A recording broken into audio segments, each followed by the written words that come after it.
And good evening, everybody. We're very pleased to have with us this evening Faye Murch from Kingsgate Nutrition, who's going to deliver the third of our webinars sponsored by AHDB. And this time we're talking about feeding the breeding herd. So over to you, Faye. Thank you very much, Marcus, and thank you very much, Tony, for inviting me back again. Obviously, suckers for punishment. So feeding the breeding herd, we've actually got quite a lot to talk about tonight, so it is going to be a bit of a whiz through.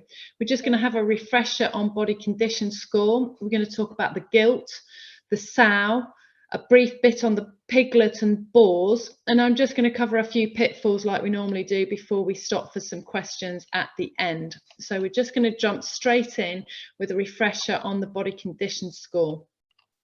Okay, so this should all be very familiar to you now, looking at body condition score of sows, and we're obviously aiming for body condition score number 3 of all piglets and pigs and sows and boars. This is the ideal size for the ideal shaping for a sow.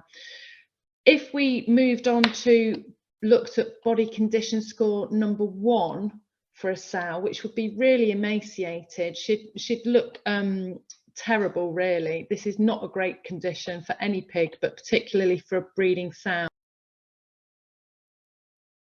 Okay, so if she's a body condition score number 1, she's going to get a poor heat. She's going to cost extra to feed during that lactation because she's working so hard to maintain herself. She's going to struggle farrowing these sows or gilts because she's struggling to have the energy to push these piglets out. And the problem we've also got is they're often very good milkers, actually, and therefore they can have health issues if they're trying to milk at the same time. So they've got an increased disease risk. Body condition score number 5, on the other hand, she's costing you a lot of money just because she's so fat. She's just got so much energy stored in there. You've been feeding her for no reason.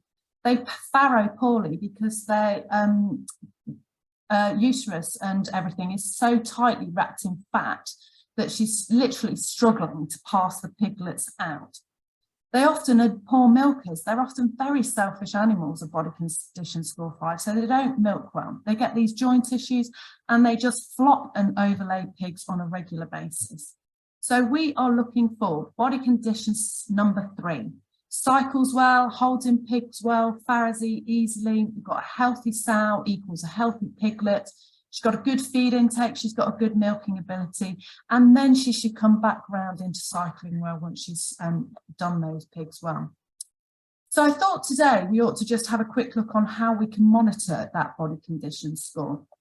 So actually Marcus came up with a really great idea. We can photograph these pigs. What's really important, as I've just said, is photograph from the back end. So from this picture that I'm forever showing you that you should be bored stupid of soon. But how often should we be photographing these pigs for you to build up an idea of how they look and whether they're changing? So it's just different for each age range of pig. So these gilts during the rearer stage, fortnightly should be all right if they're a body condition score number 3. If they're at the body condition score 1, we need to do everything more frequently because they're on the pinnacle. There's something wrong. There's something not going very well. So we need to check them more often. 1, to make sure that they're coming up the scale to body condition score 2, and then we can slow them down once we get them back to 3. And for 5, it's a lot harder, as most of us know, to lose weight than it is to gain weight. So these, just check them weekly, see if that we can bring them back into line with their condition. Similar to the gilt gestation, look at them monthly or weekly if they're at the far ends. Lactation, a lot more frequently because there's a lot more going on. Every 3 days, especially the later in lactation, because they can lose condition really quickly.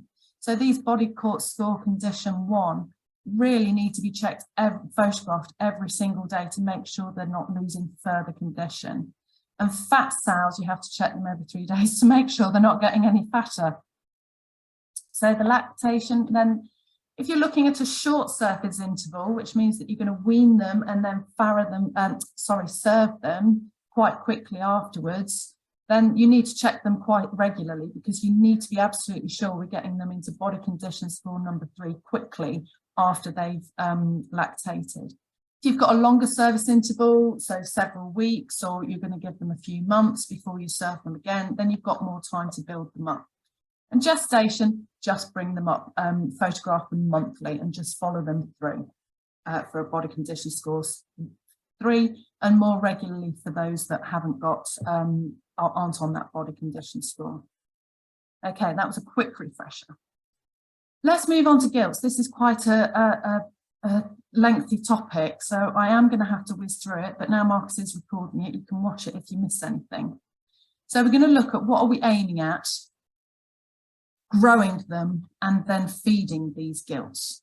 Okay, so the aim that we have for these gilts is the function of all sows is to breed large litters of strong, healthy piglets. That's great. And this is a beautiful picture from the BPA website showing just that. The function of producers is to select the best animals for that purpose. And as we can see here, again, from your BPA website, a beautiful, beautiful litter, and may I say, a really beautiful udder of piglets. So this is selection. But what are we selecting for? What is it that's important? Of course, you all have your breed standards that you're looking for. But what I'm looking for might be slightly different for that, for you to feed this animal and to breed with this animal. So I've stolen from the BPA website the Large Black Buyer's Guide, and I've Kingsgated it. So you'll be able to work with me through it. So we've got this beautiful gilt. I mean, she looks positively gorgeous to me. She is body condition score number 3. So we can see that from the side because we can see the shaping here and over her back. But if you took a photo of her from the back, that is pretty much what she would look like. So, if at Kingsgate, this is a Kingsgateism here, we're looking at the mouth shape of this pig. Has she got an overshot jaw? Can she eat from the trough that you're going to feed her from? Has she got all the right teeth if you're going to be feeding her co-products that she's going to have to chew? It seems quite fundamental, but it is quite important. And you can see animals that just don't have that right mouth shape. And so they're going to struggle all the way through their lives. And if we want a breeding animal, we want a breeding animal with longevity, and that's going to help us achieve that. B, I agree absolutely with your BPA, mustn't be jowly. Not too much jowl means that she should be a body condition score number 3. Pigs are exactly the same as humans, and a big jowl means that we're overweight. C, we've got a slightly different one here, colour and shine. Really important actually, because pigs show you, animals show you whether they're healthy or not. And that colouring and that shine, or the hair quality and the skin quality on that pig should tell you that that shine is, pig is a healthy pig.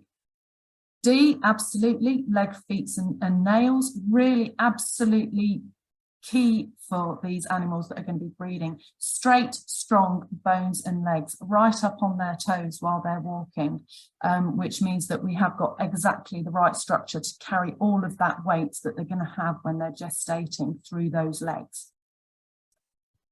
Teat number, really important. You know, if you're having 10, 11, 12 piglets, you need to make sure you've got enough teats for those piglets. So I think Marcus was telling me that they're looking for a minimum of 12 teats. That's great.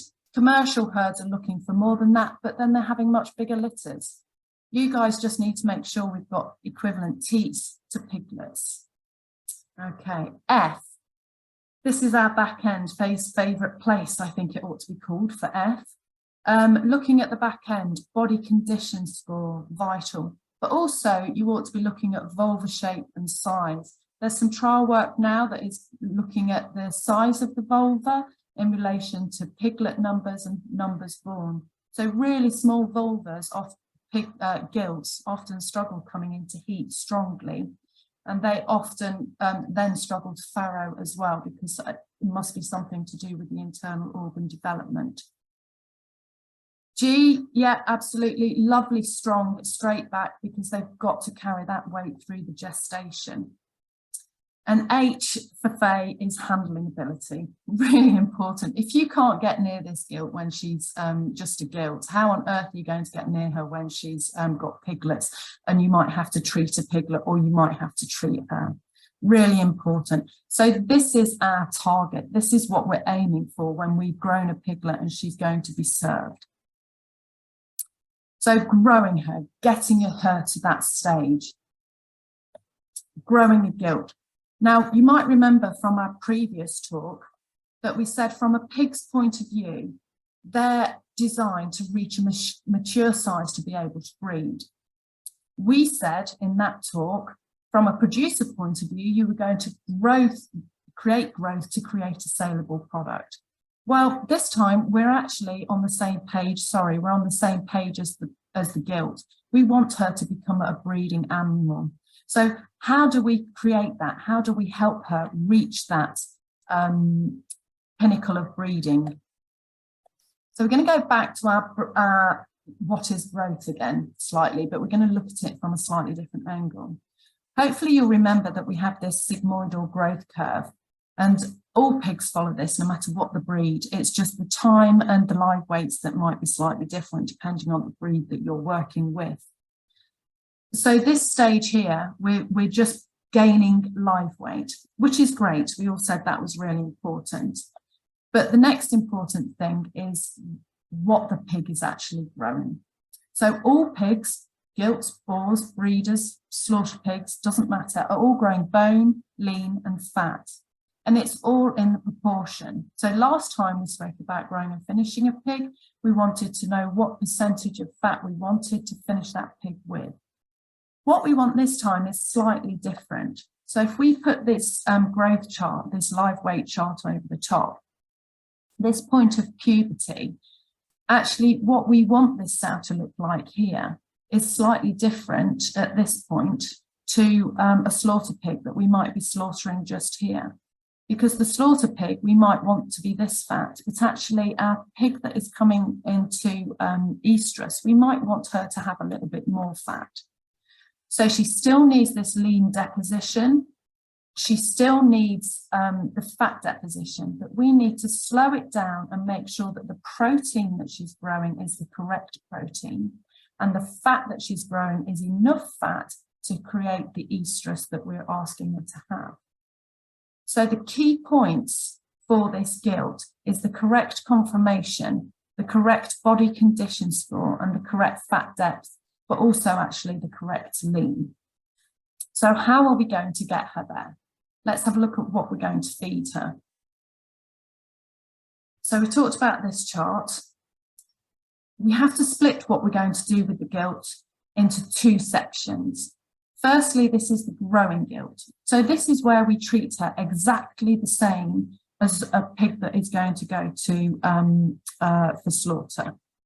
This growing gilt has got to grow. She's got to grow frame. She's got to grow in size and body weight.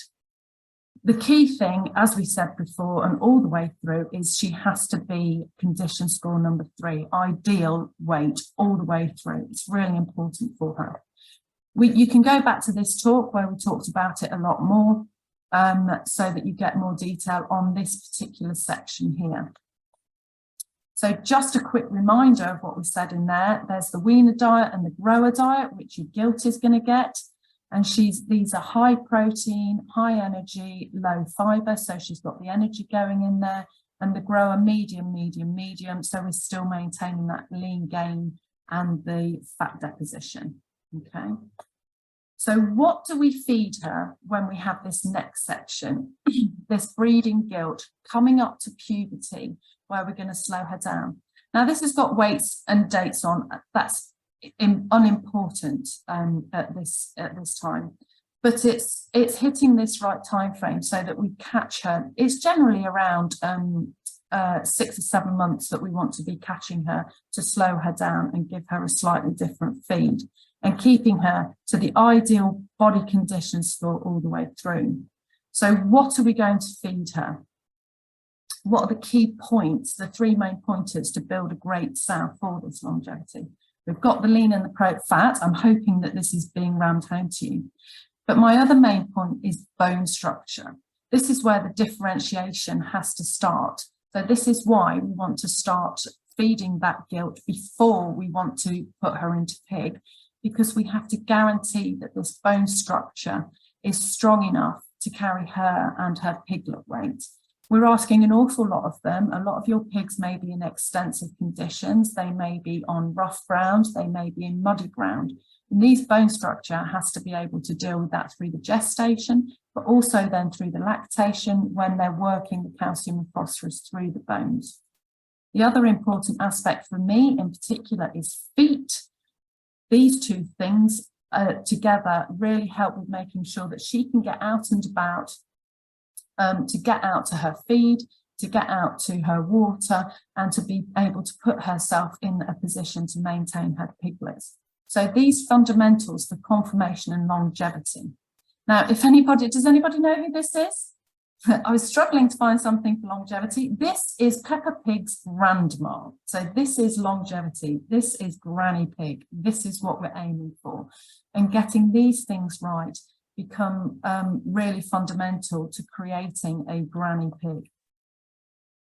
So what precisely do we want to feed? Well, of course, I'm going to say use a compound feed, whether that's all compound feed or a split feed, using your co-products as we've spoken about before, then that's fine. But which diet to feed?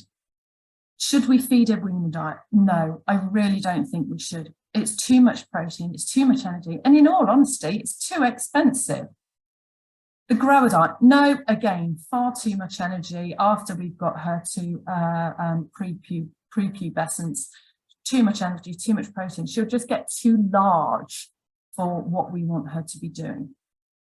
Finisher, no. In this case, there's not actually enough energy for her, and there's still too much protein. And the other problem is if we're going to put her through that on a finisher diet, there's not actually the right minerals and vitamins for her to be able to create those strong legs, bones, and internal organs that we're after. So because if we feed these, we're not going to get Granny Pig. We want to be feeding a sow diet. It's got the correct energy, it's got the correct proteins, and it's got the correct minerals. Now, this is a slide that you've seen before, but it's slightly edited so that we put it as a sow's point of view. So a compound sow feed will have the correct vitamins and minerals. Now, it's a shame there's no phosphorus on this slide. I did think about adding it, but it does explain. So these the calcium and the phosphorus and the iron and the zinc are all really important for herd structure and development. These vitamins, which also bring in the biotin and the folic acids, which sows need to help push them towards reproduction, become really important.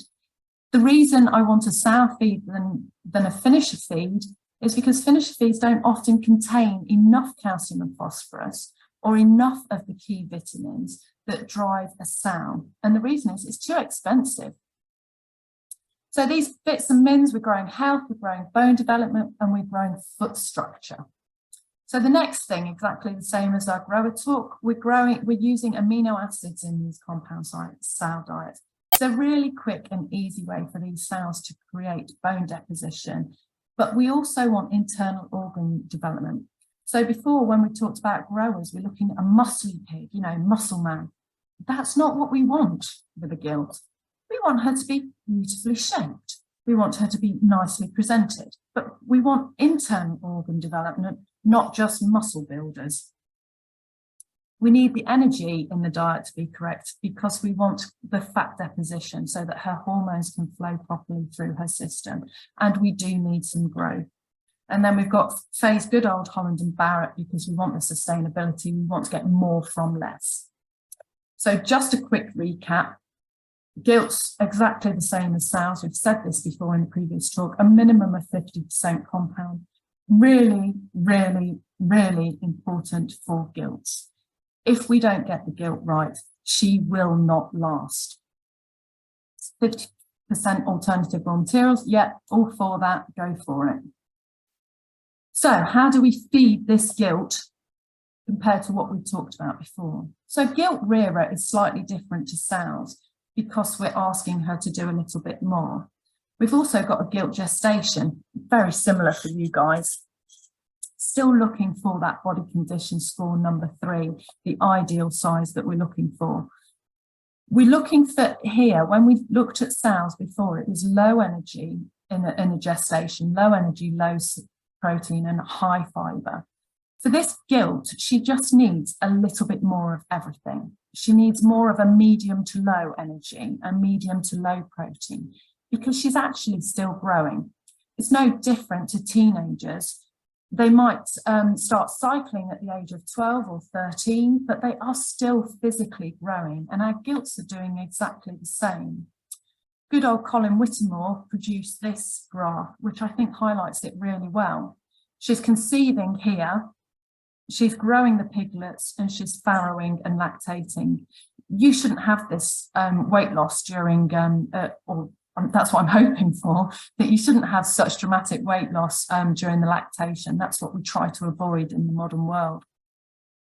But you can see if we put our growth curve over the top of that, then we can see that she's literally following that curve really beautifully. If we get her too big too early, she's just going to get bigger and bigger and bigger. And the reason we don't want her up here too soon is it costs us a lot of money for very little return on piglets. So that's why she needs a little bit more. I just wanted to put this together because you hadn't seen one like this on our grower talk or our alternative feeds talk, because it was a little bit complex to add in another diet.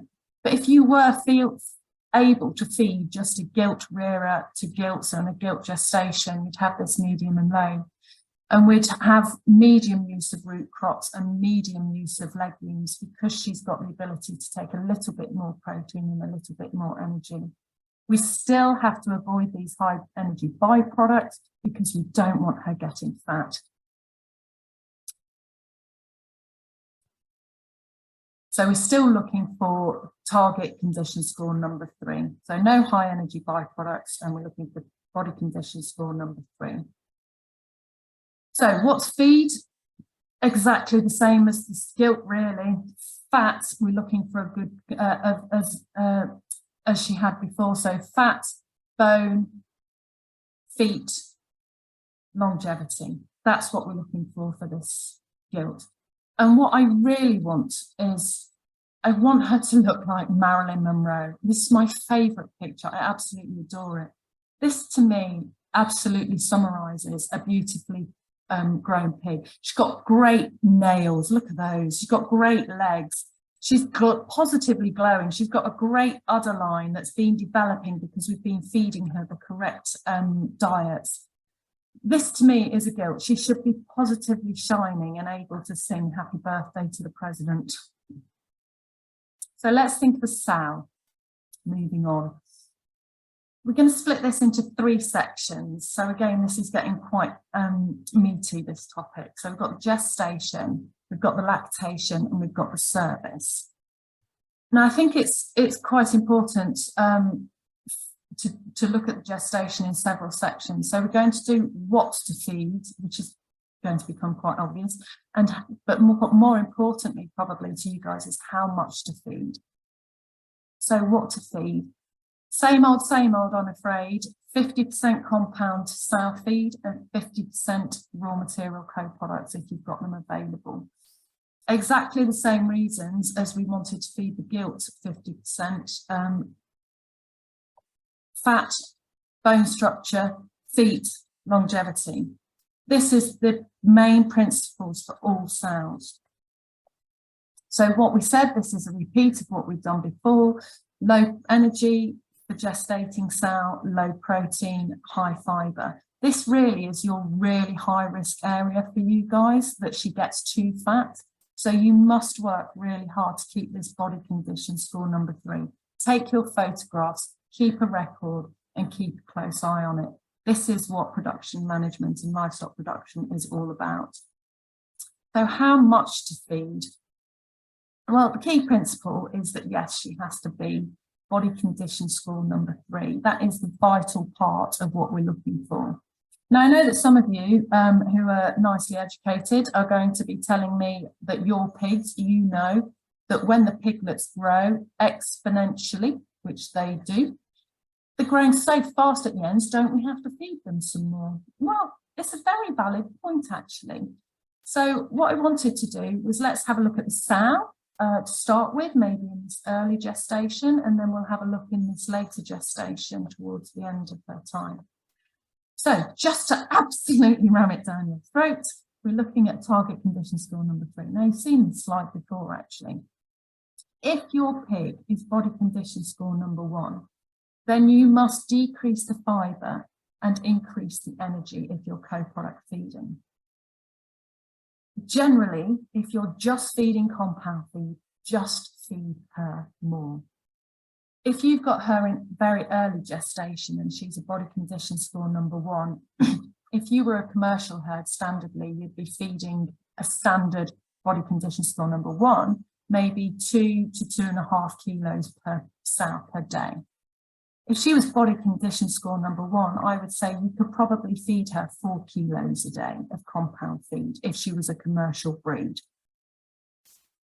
The point is you have to increase her feed. If this body condition score does not increase with your photographs, then you have to ask yourself some serious questions. Have we wormed her? Is she in the right environment? Is she having to work too hard to stay warm? Is she wet? Is the bed wet? All those basic conditions. If the answer to all of those is actually she ought to be gaining weight and we have wormed her, then you must get the vet involved. If this sow is not gaining weight, then she's not very well. On the other hand, we've got a fat sow. These are more of an issue because, as I said before, losing weight is much harder than gaining weight generally. So with her, with co-products, is increase the fibre, decrease the energy. If it's got just compound feed that you're on, you can decrease the feed, but you can only decrease it a little bit because otherwise she's going to get very agitated. She's going to get very hungry. So actually, we will have to do the weight loss campaign during the lactation when she's actually working harder. So what about from this day 100? What should we be feeding them? Because yes, the piglets do grow really fast in that section. If your pig is body condition score 3 at day 100, then yes, increase their feed 25%. If you're co-product feeding and compound feeding, then it's not 25% of each, it's 12.5% increase in compound and 12.5% increase in co-product. Again, she shouldn't gain weight with that. I think you'll be fine, but she does deserve a bit of an increase in something to help you produce a slightly larger piglet. If your sow, after everything that I've said, is body condition score number 1, then and if you have been feeding her really well all the way through, then that's a shame. If you're only just catching her at day 100, then yes, we need to feed. Just give her 100% more. Just give her as much as she would eat. Don't overdo the fibre with these. She'll need a little bit because it will help her keep warm. But what I don't want you to do is not feed her enough because she's going to work tremendously hard during the lactation. If you have a fat sow, which again, I'm hoping you shouldn't have after everything that I've been telling you, then from day 100, just feed the same. She doesn't deserve anything more because she's not going to give it to the piglets. If she's that fat, she's quite a selfish beast and she's going to keep it all for herself. So don't worry about it, just keep her on the same feed as she was before. So the next question I then asked myself was, what about from day 114? Or maybe even day 112, 13, 14. This is a really difficult time, actually. It's a really careful balancing act. We've got energy that we require for the parturition, and that's whether they're a body condition score 1, 3 or 5. But then we've also got the problem of we're trying to prevent mastitis. So if we overfeed them, then they're going to have a problem with, they'll just pump out milk. The piglets won't be able to drink at all. The milk will back up, then they might get infected and the milk production will suddenly drop just as the piglets need it. So I wanted to try and give you a bit of a strategy to work with. Ideally, I would like 2 to 3 smaller meals a day, so gradually weaning her down a little bit over, a few days until her due date. And most of you will know whether you're 114 or 115 days farrowing. I would like her to have 3 small meals a day. If she got fed at 6 a.m. in the morning, just one big dinner, and she didn't farrow until midnight, she'll have gone 18 hours with no food.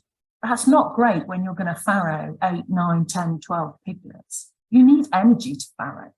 So 3 small meals a day. If you can't manage 3, fine, give her 2 meals a day and spread it as far apart as you can to give her the ability to farrow down with a little bit of energy in. When I say a nice breakfast, it is not a full English breakfast. That's the worst thing you can do. A nice selection of meal through the day just to keep that energy topped up.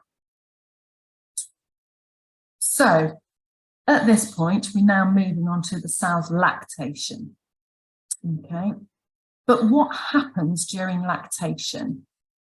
I wanted to really drill down on this because I think a lot of people forget what actually happens, or maybe don't know what actually happens. And there's so much happening with this sow, and I have so much sympathy for her that I think she deserves our time and attention. So parturition, colostrum and milk production, sow regeneration, all those things all happening in a very short period of time. There's so many changes within this animal, particularly for a gilt, because it's only just her first time. And then we're going to have a look at the feeding of these animals. So colostrum and milk. I wanted to just first have a look at what is it? What is it made of? So this is what milk is made up of. We've got lipids, proteins, lactose, and then the dry matter, so how much of it is made up of water and how much of it is made up of solids, and then the energy content. And I think this explains quite a few things for me that I'm hoping to get over to you. So first of all, we're going to have a look at this one. This is the dry matter. So we can see here in very early colostrum production, we've got a very high dry matter milk produced, the colostrum, over 25%. That's quite a thick product, 25, 28%. So why is it so thick? Well, it's literally a body size issue. So we've got a very small piglet with a tiny little tummy, and that tummy has got to be able to take in all of the protein that it needs, some desperately needed energy that it needs, and some immunity. So the dry matter is actually really important in those first few hours. The feeding that we were doing before, the 3 meals a day, was hoping to make sure that they farrow rapidly because they've got the energy to farrow rapidly. And one of the reasons we want them to farrow rapidly is because this colostrum is at its best within the first 12 hours. After that 12-hour period, this dry matter starts to reduce and we start moving towards intermediate milk and then onto mature milk. So looking at the dry matter, that intermediate milk and the standard milk is floating around the 20% milk, 20% dry matter mark. This is vital because if it's 20% dry matter, that means it's 80% water. 80% of everything that sow is giving to that piglet is made up of water. This is the cheapest nutrient that you can feed to your sow to aid a really good milk production for all of those piglets. So I wanted just to drill down to this a little bit more. So how much water should these sows be getting? Should they be getting 5 litres a day? That's 1 bucket. No. Should they be getting 15 litres a day? That's 3 buckets. Afraid not. I'm afraid it's going to take quite a bit more muscle power than that. On a warm day with a full litter of piglets, 12 piglets, sows can drink up to 40 litres of water a day. That's 8 full buckets. If your sow has only got 10 piglets, she might only drink 20 litres a day. But if you restrict her water, you will restrict her milk. we talked about in the last session the feed conversion ratio, the amount of feed it takes to produce a kilo of pig meat or a kilo of pig. When the piglet is on the sow milking, it is the cheapest you can ever do it because their feed conversion ratio is 1:1. So the more that they can be milk fed by their mums, the better, the cheaper it is for you guys. So this I assumed if it was buckets, but I also didn't want to neglect anybody that was indoor with drinkers, because I spend so much time talking about this to indoor producers as well. So I wanted to talk to you about flow rate, litres per minute. So if they have a bite drinker, I don't know how many of you have that, but if they have a bite drinker, how many litres a minute should they be doing? Well, what about half a litre a minute? Well, to drink 20 litres, that would take them 40 minutes. Or to drink a full 40 litres, that's an hour and 20 minutes of standing there biting a bite drinker to drink their water. And I'm afraid sows are inherently lazy. They're just not going to do it. So what about 1 litre a minute? It's still going to take 20 minutes to drink 20 litres or 40 minutes to drink 40 litres. If they're that thirsty that they need 40 litres, they really are not going to have a problem. They really are not going to be bothered to stand there for 40 minutes. The only thing that I can equate this to is to you guys trying to drink 8 pints of beer through a straw. You try it the next time you go to the pub, get your mates to just down theirs and you drink it through a straw. It's remarkably boring. It's really hard work and you give up. You drink a lot less than if you just drank it. So what you're looking for is 2 litres per minute, which is only 10 minutes to drink 20 litres or 20 minutes to drink 40 litres. If you don't know how to test it, just get a jug of water, a 1 litre jug, put your finger on the drinker and see how long it takes to fill that 1 litre jug. Really easy. Okay, message driven home, hopefully.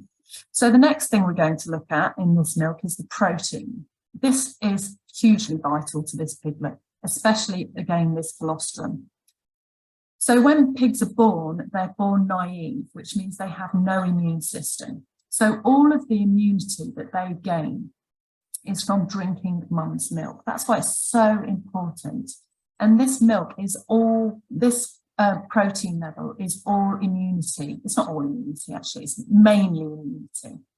And the reason it's mainly immunity is when they're born, their gut is really, really permeable, so they can actually absorb that immunity, the IgGs or the IgAs, if you want to be technical.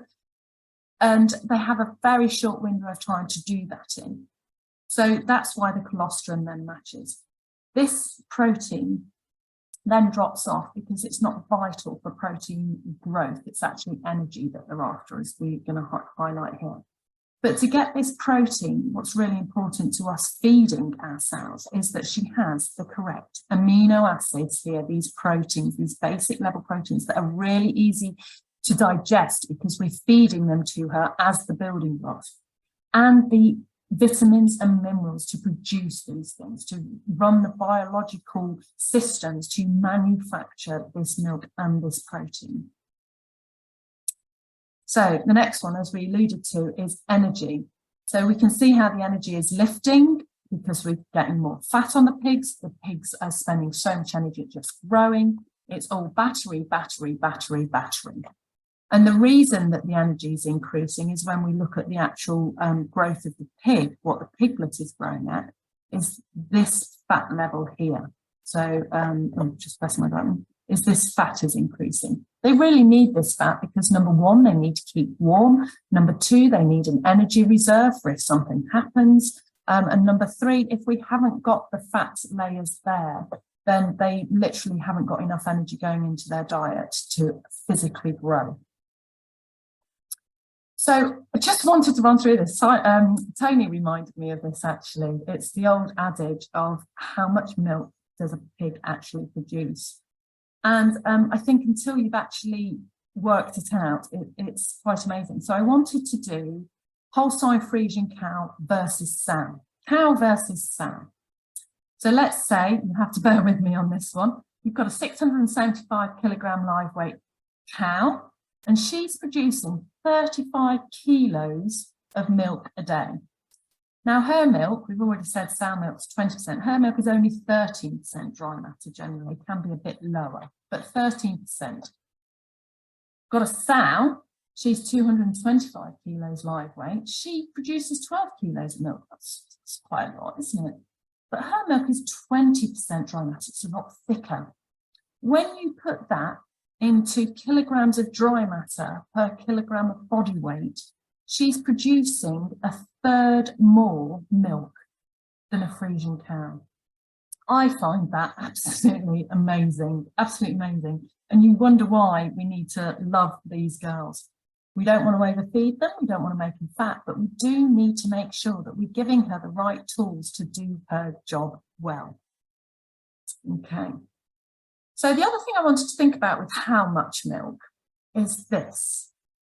If she only has 6 piglets, she's going to need to produce less milk than if she has 10 piglets. So this is going to affect how we're going to feed these sows, isn't it? So if your sow has got 12 piglets and she's yielding 12 kilos of milk a day, she's going to need a lot more food and she's going to find it harder to gain weight than somebody that's only got 6 piglets. So this is where our livestock management skills have to come in. We have to link what these sows are doing biologically and what we are feeding to them. So we don't need to feed this sow as much food as this sow. It's really simple. Go back to your body condition scores, they should be staying at a similar weight. This one shouldn't be losing weight and this one shouldn't be gaining weight. And lastly, on how much milk, it's a very rough guide, but this is roughly what the sow is producing. She peaks out at lactation at about 3 weeks when the piglets are growing the most, starting to really take off with their growing, and then they taper off here. And at this stage, this is where we need to start thinking about creep feeding here at about 2 to 3 weeks of age and start introducing some feed, because that's what mum would do. And the piglets, I did mean to put the growth chart on, but the piglets are growing up here, you see. So we end up with a deficit of energy as she's tapering off because she's had enough of them, basically, which I think if you had 10 piglets sucking on you, you probably would as well. So sow regeneration, that's what we're going to look at next. So basically, this is internal reconstruction. Anybody that may have had babies will understand this. So once you've had babies, everything's a bit like that. It's not great. And we want them to be like this. And this isn't just, this is ovaries, this is uterus, this is fallopian tubes, this is eggs, this is everything. So when she's farrowed, this is what the sow is happening inside the sow. So we need to get her to this stage. And to do that, we've got to help her because she's still lactating and she's got to regenerate all of this at the same time. So feeding her, feeding during the lactation. I'm hoping you know what's going to come. Yep, 50% compound feed, 50% alternative raw materials, just the same as we've done before. And it's going to be sow compound feed for exactly the same reasons as we've said before. So this sow lactating, exactly the same. We've seen this before, low, medium, medium to high. And the reason we said low to medium is because if she's only got 6 piglets, she needs less, so less feed than if she's got 10 or 12 piglets, she needs more feed. If she's got 10 piglets, she needs less fibre because she needs more energy. And if she's only got 6 piglets, she needs more fibre to give her the gut fill. Body condition score number 3. Okay, so I'm hoping that this here is going to be your driving factor. We don't want this sow with 6 piglets getting fat. So always, always taking your photographs, looking and looking and looking again at her body condition score. Marcus's idea, brilliant. Take your photos regularly and monitor how she is doing if you're not sure. So how much to feed her? exactly the same as we've done before. If she's body condition score number 3, then you're doing a good job. If she's losing condition or going down or is poor condition, less fibre, more energy, more food. If she's body condition score number 5, increase fibre, decrease energy, give her less food. Never during the lactation would I expect sows to gain condition unless I've got a body condition score number 1, I'm working very hard. Body condition score 3, I don't want her to gain. Body condition score 5, I would rather she lose a bit of weight and come down to body condition score number 3. So always working to this target 3, which you must be sick of me saying now.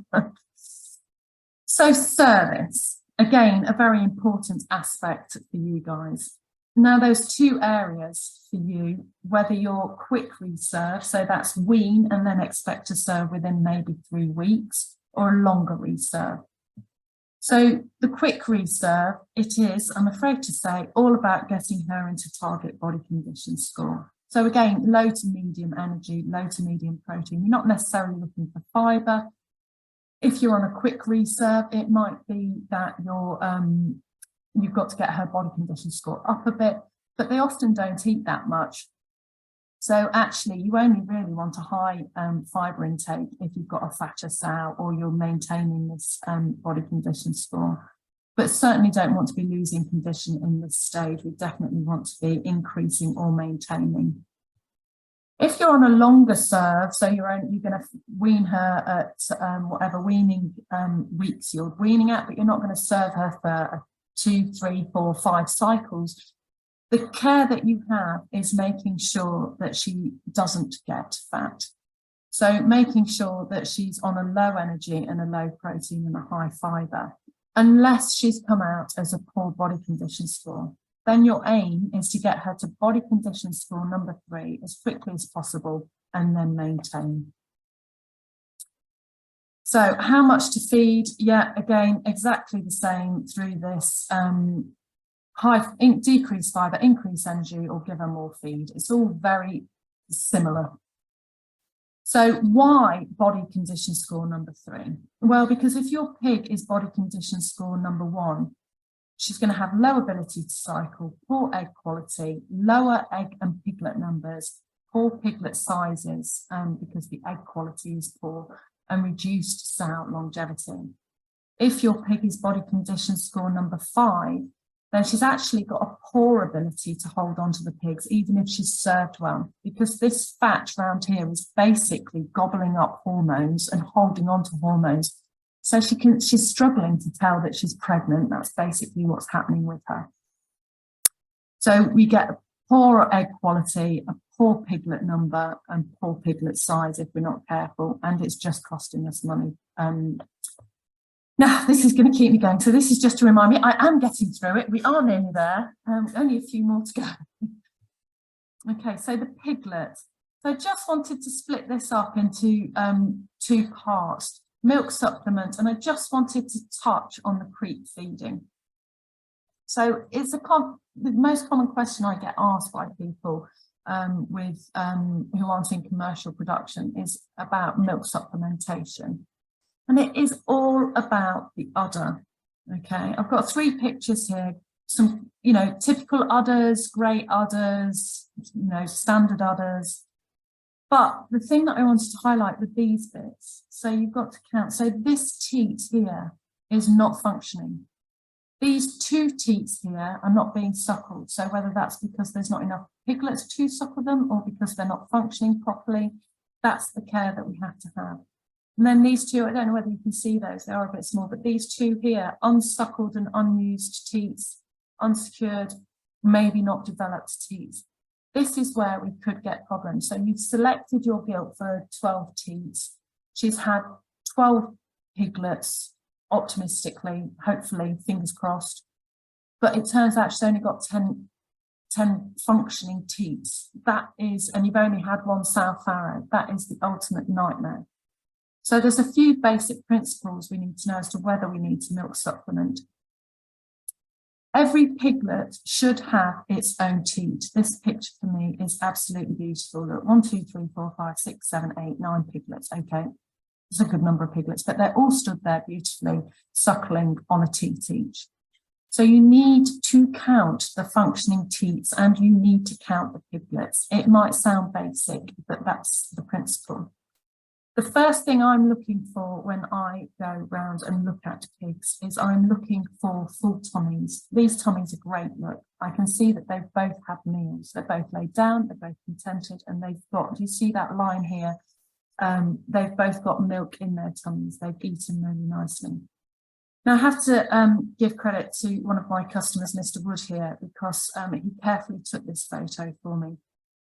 And this is the thing when I'm going around pig units that I'm looking for, that gives me my first principle that I've got a problem with a piglet or an udder line.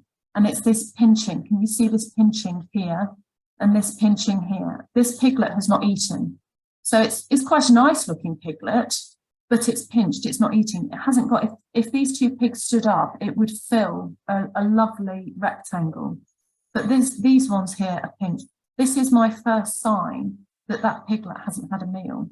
If all of its other litter mates are beautifully rectangular in shape, I know that he has missed at least one meal, if not more. So it's at this point that we have to think, do we need to supplement the feed with the piglet? So if the pig looks like this, do we need to do this? Possibly, maybe not with a bottle, but maybe you will, I don't know. So I thought we ought to have just a few key points on supplementary feeding with milk in particular. So one of the most important things, as you've probably seen from our milk section earlier, is they must be the same dry matter every time. So you're looking for, follow the instructions, 20% dry matter generally. It will give you the parts to mix on whatever bag it is that you're buying off product. So it's the same dry matter every time. Measure the powder and water carefully. Mix thoroughly. If it was your baby and you were milking, making up bottles, you would follow the recipe. You would have your scoop, you would level it off, you would measure it out, you would put in the water to the measured level and you would shake it thoroughly. It is no different for a pig, whether you're feeding it out of a trough and mixing it with a whisk, or whether you're feeding it out of a bottle in this sense. I just wanted to highlight, please use a milk powder for a pig, not for a human. There are plenty of pig milk powders on the market. You should be able to buy some. If you really are struggling and you can't find a milk powder, then a calving milk powder would have to do the job. I would say 9.9 times out of 10, your pigs should not need milk supplementation unless the sow is ill or the udder is not what you were thinking it was going to be. If you can't do this bit, but you have the ability to do this next one, this would be my preferred option rather than milk supplementation, and that would be the modern split suckling. It's quite hard work, and the only photos I could find were for indoor units, but I don't think that's a problem. So these were smaller piglets, and so she's obviously had too many piglets for the udder line that she's got. So they've taken the piglets, bigger piglets off and put them in a box so that these smaller, weaker piglets here get a full feed for at least several meals a day. So you can box these up, you take the bigger pigs, box them up for a couple of hours, keep them near mum, next to mum, and you can do it once, twice a day just to give these guys a full feed. And it's amazing how that works actually. It's amazing how well they progress. So creep feeding, I know that you're probably interested in that aspect as well. If you're late weaning, then or early weaning, so 4-week weaning, 8 or 8-week weaning, then introducing your piglets to feed is really important.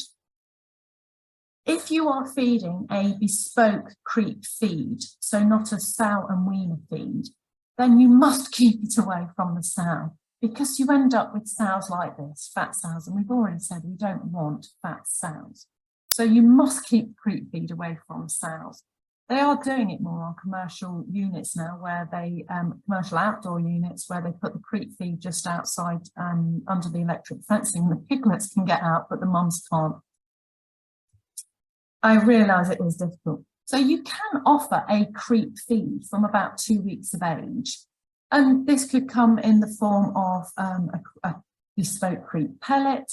I don't think you'd need anything particularly pokey, so a really dense one, unless you're weaning at 4 weeks and you've got really large litters.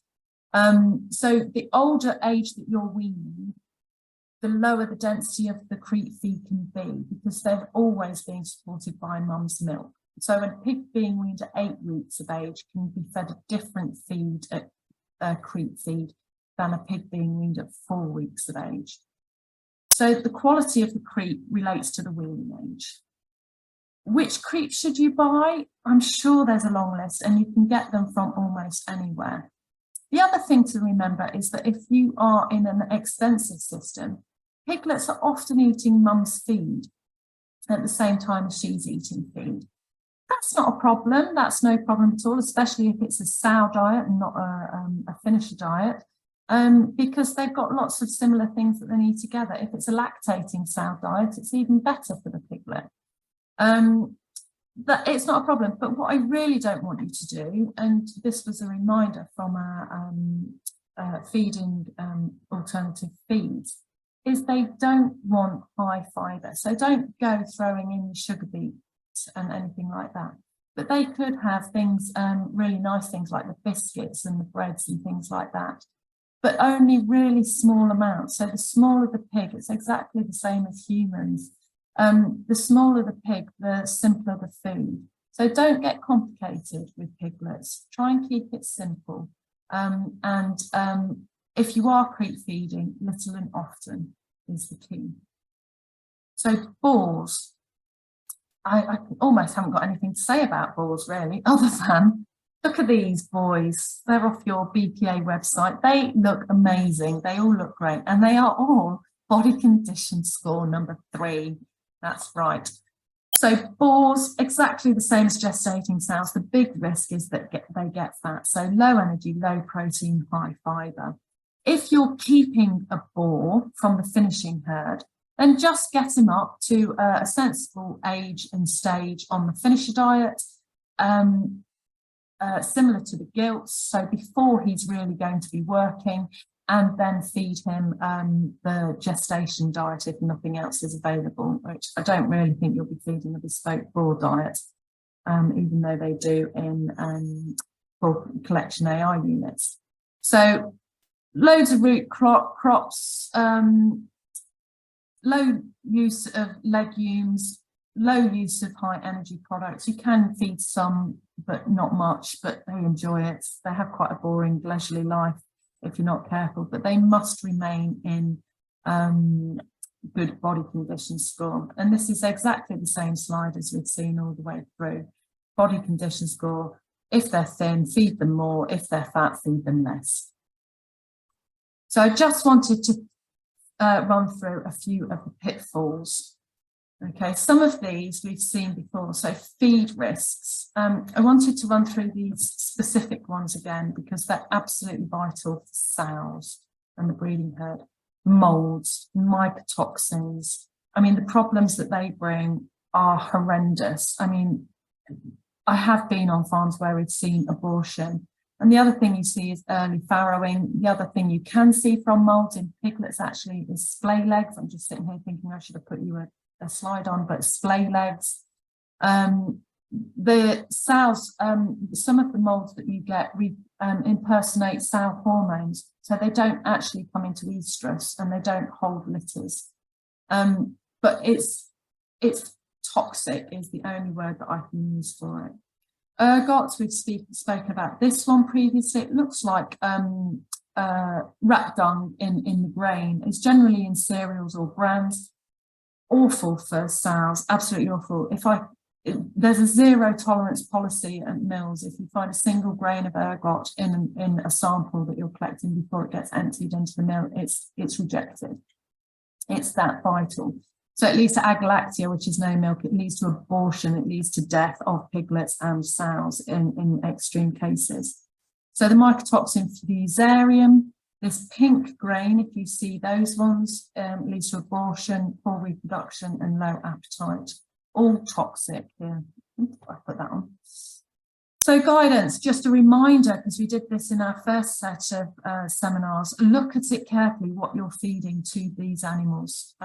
No mold, no slime, no ergot, no fusarium. Smell it. It should smell good.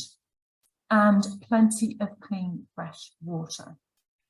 So the next pitfall you might think is obvious. Well, I think it's obvious. Your biggest pitfall, I think, is fat sows. They cost a fortune for feeding her. They cost a fortune because you end up feeding the piglets because she can't be bothered.